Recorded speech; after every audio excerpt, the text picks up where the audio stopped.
Welcome to our channel. Today we how to verify PayPal working capital offers for eligibility, beginner guide step by step clearly. To verify your eligibility for PayPal working capital offers, start by logging into your PayPal account. Once logged in, locate the PayPal working capital option in the menu. Click on that option to access the working capital section. If you are eligible for a loan offer, you will see the details prominently displayed on your screen. Review the offer amount and the terms associated with it. Pay attention to the repayment percentage and how it impacts your future sales. If you want to verify your eligibility manually, navigate to your PayPal summary page. From there, check your sales history for the last few months. PayPal typically requires a minimum of $15,000 in sales over the previous 6 months for eligibility. Ensure your PayPal account is in good standing and without any major issues.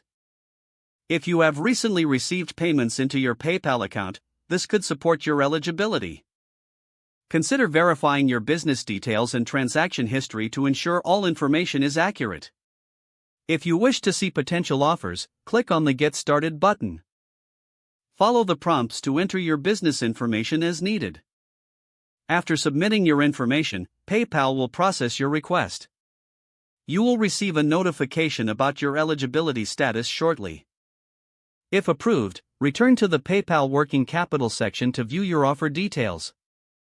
If not approved, consider revisiting your sales strategy or improving your account standing. Reviewing your transaction trends regularly can help in future eligibility checks. Once you feel confident about your sales figures, consider applying for an offer. Make sure to fully understand the repayment terms before accepting any offers.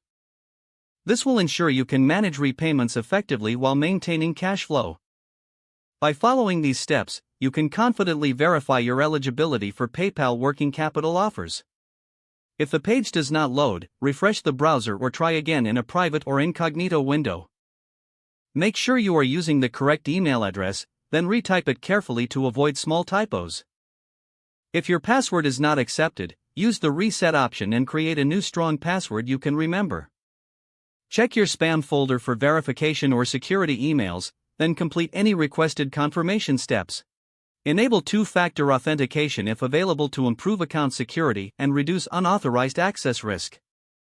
Don't forget to like this video and subscribe to our channel for more step-by-step tech guides.